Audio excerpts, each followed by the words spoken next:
Welcome to Menopause the Positive Way, the podcast that inclusively supports Women Plus moving through their menopause journey with greater ease, control, and an empowered mindset. You can subscribe to this series wherever you get your podcasts. Brought to you by Pausitive Health, making life easier and helping you make a change for the better.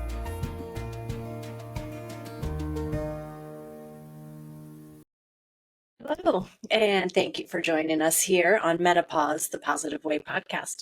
My name is Courtney Pesek, and I am your podcast host. Today, we're joined by the founders of Peli Health, a digital platform on a mission to change the way women access the experience of pelvic care. Kerstin, Recker, and Helen Grimshaw co-founded Peli Health after recognizing a massive gap in women's health, especially in midlife, when early symptoms are too often dismissed and proactive care is rare. They've built a solution that provides a supplemental care solution to clinicians and at-home solution for women who are juggling so many things today, empowering women to take control of their pelvic health across all life stages, from menstruation to menopause and everything in between. Whether it's preventing issues before they begin or helping women finally feel seen and supported, Kerstin and Helen are redefining what it means to care for your core, literally and figuratively. Welcome, Kerstin and Helen. Hi, thank you. We're so excited to be here. I am too. We had our little conversation the other day just to say hello and get introduced to each other. And I am very excited for this topic. I think, I think as women, this is something that we are exponentially growing in the conversation. And it's time to put our spotlight on pelvic health. Yes, we are here for it and ready to dive in and hopefully leave your listeners with a lot of great information that they can act upon. Yeah, agreed. So tell me, what is Peli Health and what inspired you to create it? Sure. Helen, you want to jump in? Sure. So, Peli Health, Kerstin and I started a few years ago, and we built a digital health platform that is built by us, so by women, for women like us, and many other women. And it's there to design to support women in their pelvic health across all life stages. But we're really, really passionate about educating women about their pelvic health. We feel it's a topic that's not often discussed when it comes to women's health. A lot of women are left in the dark or don't have much knowledge about their pelvic health. I know I was certainly one of them. And Kerstin and I also had our own backstory as to why we decided that this was something we were really passionate about. From my perspective, I was heading into perimenopause and into menopause. And I knew nothing really about my pelvic health. I'd had 2 children, and I think possibly it was mentioned to me about doing some Kegels around the time of my pregnancy or after I had my children. And that was it. I did not know anything about my pelvic health, why it was important, or why it may become, again, more important to me as I approached into menopause. So for me, that was my inspiration to find out more information. I know Kerstin has her own story. Yeah, and I'll jump in there. So I had an emergency cesarean with my son. And I think if I reflect back on that period, I don't think really we talked much about the pelvic floor, obviously the changes in the body and pregnancy and regular checkups. But so to my surprise, I was not prepared for the pain that I would feel post cesarean. And I think, my own ignorance and just a lack of information that was out there, in my head, I was like, well, I didn't have a vaginal birth. Why am I experiencing such excruciating pain? Fast forward, I went to 4 different doctors to try to figure this out because the pain kept getting worse. It was not getting better. And so this journey was about 9 months. And I did experience gaslighting, which I know women do face. And to that, I say just keep going until you find the doctor or the physician that will listen to you. But one told me that, you're a new mom, you're stressed out, just relax and have a glass of wine and eventually it'll go away. It was not going away. And coupled with the physical symptoms were the mental health symptoms. And, I was starting to feel depressed. I was starting to feel detached from my body, just both as like a sensual being, but also in my relationship because everything hurt. And so fast forward, I found my way to a doctor of pelvic physical therapy here where I live, and it changed my life. I actually laughed because I said I felt like I was going to Vajoga. I nicknamed what I was doing Vajoga because she created this beautiful, calm environment. And it is when you go through pelvic PT, depending on what you're dealing with. In my case, I had a very hypertonic pelvic floor. It was way too tight. It was like my muscles were really clenched up and they just would not release. And she made a very calm experience. But, I went to about an hour and a half, almost 3 times a week for 4 months. And I think what was really interesting, one, the education that I learned during that period, two, and I'll try to be swift about this, but what was really eye-opening to me in that period was, man, was I lucky because I happened to live in a city where I had access to experts and specialists. Two, I could afford it because it's not often or always covered by insurance. And if it is, sometimes you're facing a really long wait time, 9 months plus, which is a long time to be in pain. Or if you're leaking a lot, that's a long time to leak. And so, in my case, it was out of pocket. And talking to Dr. Downey, who was my pelvic PT, I think I just started to get really angry, but anger can be a great motivator. And I talked to Helen about this journey throughout the entire journey. And I was like, one, why, we were talking about like, why aren't women being educated about this sooner? Or, whether or not you have a kid, you still have a pelvic floor. And two, I come from the Midwest originally, and, I have cousins that live in rural Iowa. Driving 4 hours one way to see a specialist is not going to happen. So it's 8 hours total. And I think that just was really the impetus of how can this be better? What can we do to kind of close a gap? And so that was really that spark, I'd say.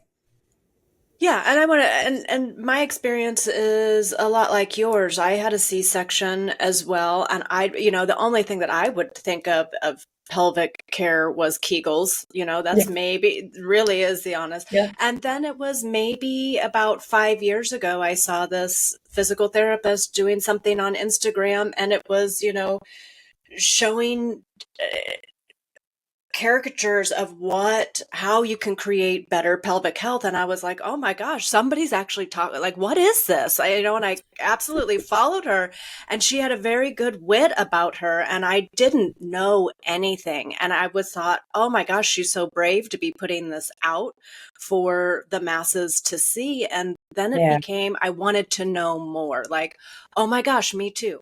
Oh my gosh, me too. Oh my gosh, me too. How we don't talk about this, especially prepartum, postpartum, any of it, how that's just a missed chapter in that part, or just a missed chapter period in a woman's life. So very cool that you're bringing this to the forefront. It should be a bestseller on the top 10 list, but it should be recommended reading for sure.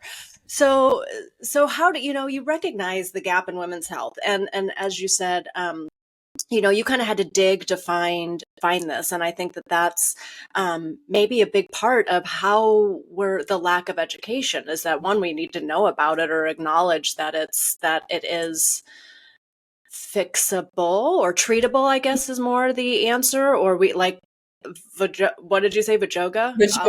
I would have been a monthly subscriber. I would have been there every day. Absolutely. So, in particular, on all these stages of life, where do you see the major gaps? How did you first recognize it? Was it just from your experience and then feeling the calling to help other women? Or, how does that play into how do we get this to other women? Yeah, I think that's a great question. And I want to comment on something you said, because like you with Kegel, that's what was in my head, just Kegels. And I think that's a really important point to bring up because depending on what you're dealing with, and in my case, because I was so tight that actually I would have kept doing that, could have caused further damage, because what with the relaxation. And I think because of that lack of knowledge, and to your point, you see someone talking about it, it's like, oh, there's more than Kegels. There's a whole lot more. Right. And I think that was really eye-opening and part of the journey. And I think, and I'll have Helen jump in here in a minute, is, one of the big things, right? You can have your own experience, but Helen and I have both worked in digital and tech, both on the consumer side and the B2B side, for a long time. And one of the things is, when you're bringing a product to market, is really, seeing beyond yourself and making sure that you're understanding the customer. And I will tell you, like many new companies, sometimes the idea you have is not the idea that gets executed.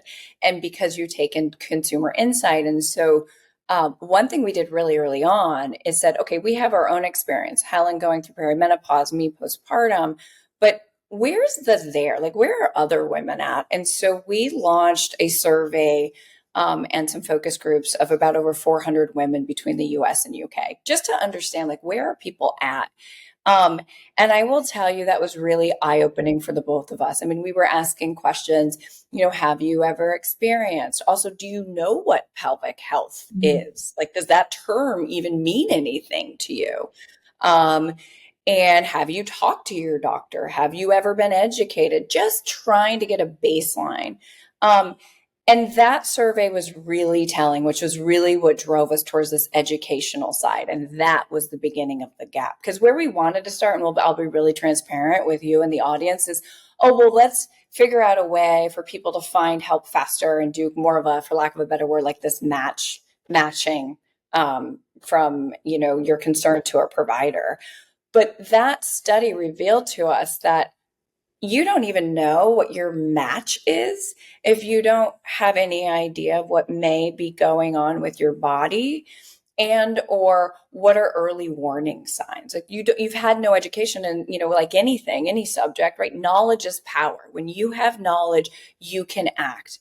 But absent knowledge, it's hard to know which direction to turn. And so the other part of that survey, so it revealed this gap, and women were hungry for information, but we got some really beautiful emails back. And it was completely anonymous. And we said, hey, drop us a line if you want. Here's the email. We had a woman in her 50s say that she cried when she was taking the survey because it was the first time she felt like she was talking to someone. We didn't talk to anyone, but it was her feeling like she could open up. And that she was being heard through a basic survey. That's pretty powerful. We had another woman in her 20s in college. She had been having painful sex for quite a while. But college, right? You don't want to talk about that. Everyone's talking about maybe not everyone, but it's, for many young people, it's a time of experiencing sexual joy. And for her, it was really painful. And she didn't feel like she could talk about it. So hearing those things or seeing those emails come back was a really big motivator, but it really pointed to education. And the last thing I'll say about it was, yes, there are medical journals out there. Yes, there was and there still is information out there. But what we learned from that group as well is it's a very stigmatized topic, which we can talk about. But if all that stuff felt a little cold to them, or they didn't understand it, right? Because you're using medical terminology, which we should be using the right terms. But if something feels foreign, your mind can shut it down, especially if you are experienced or are quote unquote in crisis. And so it was education, but it was like, how do you aggregate information in an evidence-backed way, but then create it in a tone that feels relatable and that you're being heard? And I think that was really powerful for us. And I'll pause there because Helen, I'm sure, has many more insights. Yeah, I mean, just to add to what Kerstin said, when we first did the research, I mean, it was just such an eye-opener. And, I had a child in the US, I had a child in the UK. I experienced both healthcare systems. I don't think, this is an issue in women's health, regardless of geographic location, right? It happens to women. 1 in 3 of us, 1 in 3 women has a pelvic floor dysfunction at some point in her lifetime. Now, obviously, due to reproductive years, etc., there are more moments in your life when you may experience that. But when we were looking at women's health, we really saw there was a huge focus around the fertility, pregnancy, postpartum years in women's health. And then now, thankfully, in menopause, like yourselves, supporting women in menopause. But what happens in that 20, 25 years in between? What are we doing for women? What are we doing to be proactive about our health? And that's one of the areas we were really passionate about, to get ahead of the issue. Along with the survey, 70% of the women said they wouldn't do anything about their pelvic health until it became an issue. And when we spoke to a lot of the practitioners we were working with, their feedback was a lot of pelvic health issues can be mitigated or at least reduced as symptom severity if you get in early, if you do something about it early. Not all, but many. And we were like, well, why aren't women, doing things about their pelvic health? And then we just saw there was a huge lack of education. The number of women we said, what do you think about your pelvic health? Or have you ever done anything for your pelvic floor? It's like a blank expression, my pelvic, what? What's that? Yeah. Right. No one had heard of pelvic health, so we were like, wow, this is a huge issue. And then seeing at the other end, when problems, maybe prolapse or incontinence, become so debilitating that it's affecting your day-to-day life, and knowing that if we'd given women the education sooner, perhaps they could have taken measures to not necessarily always prevent it, but in many cases you can. It just seemed like a no-brainer. Like, why are we educating women? If women are great amplifiers, if you give them the information, they'll share it with their friends, they'll share it with their communities, they'll share it with their daughters, their mothers, their sisters. So why are we giving them that information? And so for us, it was really a no-brainer to come in at those crucial time of our life when we could do something about our health. Yeah, absolutely. And I'm so glad that you're bringing all of this to our attention, right? Like we don't, as you were saying, there's no, anything on the outside per se at the beginning to notice if something's wrong, right? You're just internally thinking, oh gosh, maybe something's off a little bit. And then you kind of wait a couple days, or maybe you wait 2 weeks, or maybe you go in and maybe you see your doctor, your general practitioner or something. And, maybe they give you such a lofty, oh, well, let's try this. We're not really, focused on talking about really what's going on inside, Yeah. and it's hard to know what's going on inside because you can't see it. Like when you've got a scratch on the outside, or maybe you've got a sty in your eye or something like that, you see it, to where your reaction is more, I need to fix this, to where when it's internal, maybe you wait for a while, right? Yeah. So how do you combine, your approach combines both the clinical expertise with the holistic support. So why is this with both those? Why is that so important and yet complex as we're talking about this? Yeah, I think that's a great question. And there's something in what you're saying, Courtney. I think what you're talking about is maybe you wait 2 weeks, maybe you wait 2 years, maybe you wait 10, right? I'm bringing this up because I have a friend recently. She is in her late 30s, and she's like, sometimes when I, work out right now, I leak a little, but it's normal. I'm like, it's common.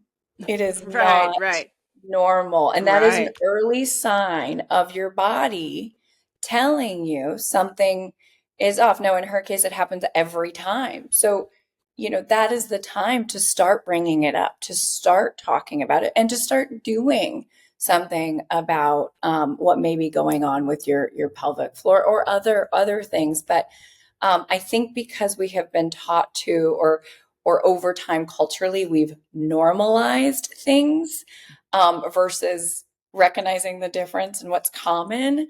We kind of just ignore it. Or I've heard a lot of women say, oh, well, I didn't have kids, so it really can't be my pelvic floor. It's like, no, actually, we all have them. Our muscle composition changes. So many things change as we age. But in terms of like the combining the clinical experience with the holistic experience, we really took the approach to treat the whole person. And that really came from talking to a lot of clinicians. And when we say we talk to a lot of clinicians, that includes MDs. So pelvic pain specialist, urogynecologist, gynecologist, pelvic PTs, which before my issue, I didn't even know it was a thing.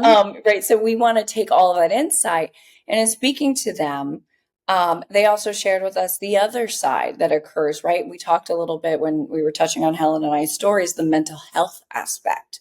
So in my case, I was feeling very detached sexually from my sensual body, which is a very human part of who we are, right? Sure. We are sexual beings. And to like, and I'm not talking about having sex, I'm talking about the essence of that as part of us as humans. Like losing that can feel really devastating. On the other side, if you're experiencing incontinence, you might start to pull back and be socially isolated because you're worried about having that coffee with a friend. You're worried about going to dinner and having a few drinks and having to go to the bathroom or leaking through your pants. So the mental health aspect is such a big part of that. So that was pretty clear early on. And then the nutrition part for us, depending on what your experience, if you're having pelvic floor inflammation or you're having incontinence, you may need to adjust your diet. But again, without that information or looking at a whole body experience, you might just focus on the physical, but you still can continue to have issues if we're not looking at the mental, the nutritional, and also the mindfulness aspect of that. So that's really when we started to bring in other experts onto the platform, and that was really informed by the clinicians that they already do take a holistic approach, and they really try, but it's hard, right? If you're practicing here and there's a nutrition here, so we combined all of that together because it's so interconnected to your body. We always talk about the pelvic floor muscles, pelvic floor, not just being a group of muscles, but they're part of your larger system, right? That includes the core, spine, your breathing, your nervous system, right? Getting that calm, how we take shallow breaths versus deep belly breaths to relax the pelvic floor. So one thing can impact the other. And that was really the impetus for why we chose a little bit more of a holistic, well-rounded approach. I think as we move into this next question, Yep. I think that finding a space for a woman to feel comfortable to talk about all these things. Yeah. And first time you do or go to your doctor and you feel unheard, I think could be such fuel to find where you're heard and the safety within feeling you're heard. So bringing in that holistic support of everything that you're just talking about, right? The nutrition, the mindfulness, the breathing, and then being able to address it in correct vernacular or words that you can understand, right? That what a safe and comfortable feeling that is. Wow. So Yeah, thank and you. also, but Courtney, what's really important, and I think we've alluded to this, that a lot of women don't know what pelvic health is, but they might recognize other symptoms of other things and just don't make the connection. And also, when you're wanting to reach more women in their day-to-day life about managing their pelvic health, we need to look at all the things that affect us in our day-to-day life, like what we eat or how much water we drink, or, as we're talking about, how much stress or tension we hold in our pelvic floor, right? So those things are an easier way as well to integrate that into your day-to-day life and understand that pelvic health isn't just this sort of thing that happens, and if it goes wrong, then you're going to address it with the doctor. You need to understand that this is our day-to-day life. Your pelvic floor supports your bladder, your bowel, your uterus. It's important for sexual function. It's everything we do. So approaching it holistically, I think coming at it from those different angles just makes it more relatable for people to understand why it's so important. Yeah, and I want you to be able to explain a little bit more about Peli Health and how do you balance delivering the science-backed care while also creating that space that feels supportive and shame-free and empowering. As you said, you're bringing in these things, but it's beautiful. And how's Peli Health doing that to navigate these in between years? Yeah, well, so I'll start. So with what Kerstin said, we use, first of all, in the platform, we use day-to-day language. And this is really important. So it's not that we're ignoring what the medical correct terms are. That is also in there.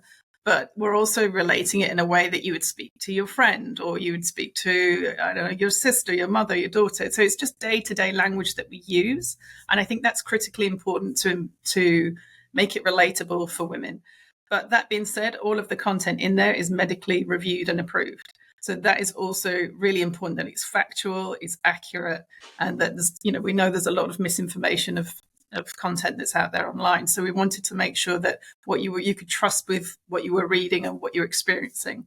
And then with the holistic practitioners who work with us in the platform, they're bringing in it from a different angle as well. So the experts are sharing their information, really valuable information that potentially, as Kerstin said earlier, you may live in a very rural environment where you can't reach any of these practitioners, or you can't afford to go and see these practitioners. So they're sharing all of their knowledge inside of the platform, and that's done through various different medium forms, which I think is also really, really important.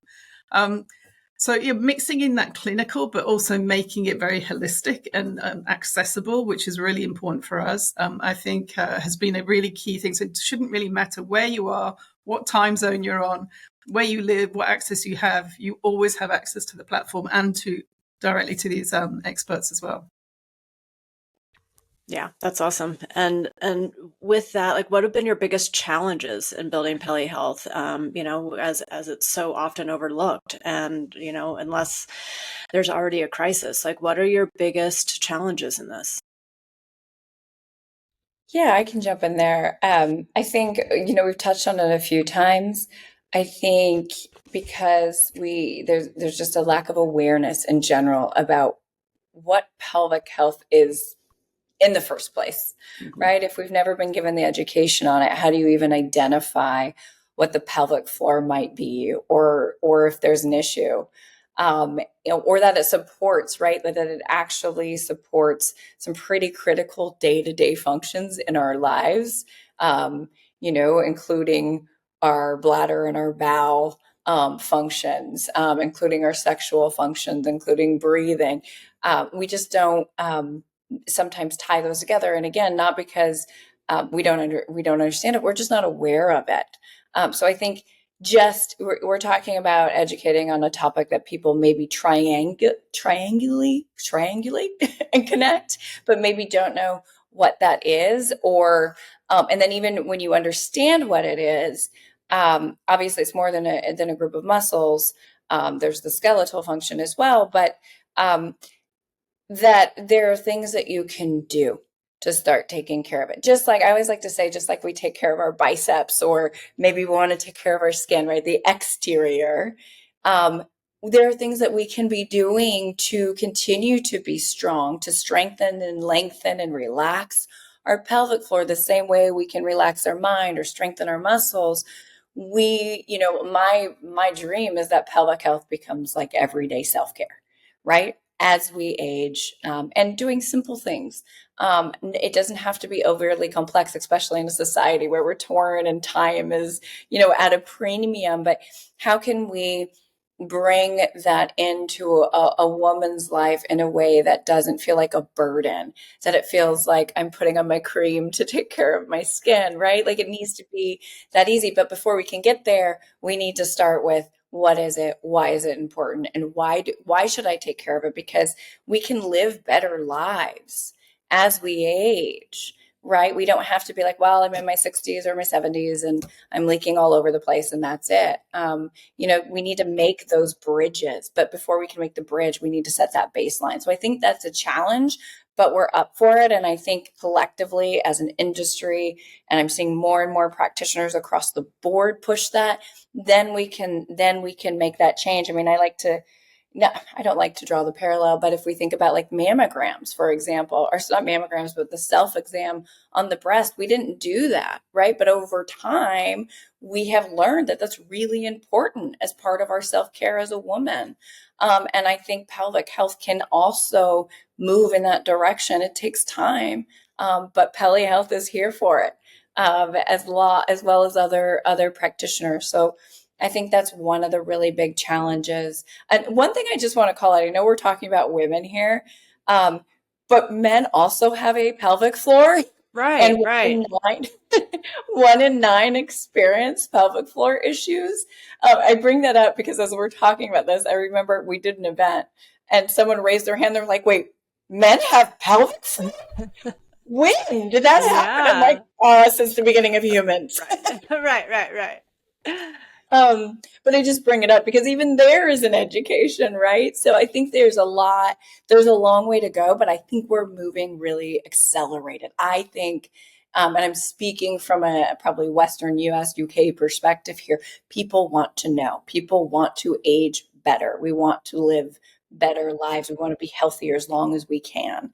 But I think that is a challenge, but it's one that, things are moving in the right direction. Helen, what else would you add to that? Yeah, I just think, as you've alluded, as an industry, so much, I say industry, it's healthcare, right? It's our health. Pelvic health is health. And I don't think it should be stigmatized. So I think the hurdle is sometimes that stigma and the shame around it, which it really shouldn't be because it is just your health. And it's like any other part of your body in that we need to look after it and treat it. And so much of women's health is reactive. So we wait, as you mentioned earlier, how long do you wait? You wait for the pain to get worse. You wait for the dysfunction to get worse. And eventually it gets so bad that then you're desperate to find someone, right? So we shouldn't be getting to that point. We should be educating ourselves, finding that information and knowing what are the small habits I can do myself at home that might just change the outcome later on. And I think that's a hurdle. But again, everything comes back to education. If we have the tools, we may hopefully use them and not get to that point. So if you were to leave our listeners with 3 things that they should take from this conversation, what are the 3 that you would leave them with? Sure. I will start with be the CEO of your own health. We talked about it a few times during this conversation. If you even feel like you are not being heard, keep going. Go find someone who will listen to you. Your health matters. You know your body better than anybody else. So if you feel like you're beginning to leak, if something feels a little off, trust that. You know your body. You will find the support and help. And there are communities, there are people, there are platforms like Peli Health that are here to support you. But you're not alone. You're not alone. That would be one thing I would say. Helen, what would you add to that? Yeah, I would say a couple of things. I would say don't wait for it to get worse or hope that it's going to go away. Put your head in the sand. What you can do now is going to help future-proof you for later on. So get ahead of it now. Don't wait for those issues to get worse. Would be one of my things. And a small thing that I think gets more like on a lighter tone, but I'm always telling to my children who, before you leave the house, lots of people go, I'll go just in case, when you don't actually need to go pee. And it's like, it's the worst thing you can be doing for your bladder, for your pelvic floor health. It's like, don't do that, right? You go when you need to go. I mean, I appreciate there's long journeys and things, but it's one of those small little habit stacking things that since we've been working with the pelvic health practitioners, it's like, of course, why would you do that? You're training your bladder to go more frequently. So don't do those things. And I know it's the most common thing that I hear so many people do. I'm just going to go just in case before we go. Like, don't do that. So that would be a little habit, little habit trick that you should maybe think about. Well, thank you both so much for being here. We truly appreciate it and I thoroughly enjoyed this conversation, and I know our listeners will too. So thank you both so much for being here. We really appreciate it. Yeah, thank you for the opportunity. You bet. Well, please listen in as we release new Menopause the Positive Way podcasts each Wednesday of every month. And until then, here's to your continued health. We are so glad you joined us for this episode of Menopause, the Positive Way, and hope you will share this podcast with friends and family. You can subscribe to the series wherever you get your podcasts. Along with this podcast, Positive Health also offers a holistic, one-stop digital health experience supporting your body, mind, and spirit during the menopause journey. If you or anyone you know is looking for guidance, education, and services that address the many symptoms and needs experienced during your menopause journey, you can become a member of our pilot program. and you can join by visiting our pausitivehealth.com website. That's pausitive health.com, making life easier and helping you make a change for the better. This is an educational podcast where the views of our guests do not necessarily reflect the views of Pausitive Health. The content is not intended to be a substitute for professional medical advice, diagnosis, or treatment. Pausitive Health does not provide medical advice.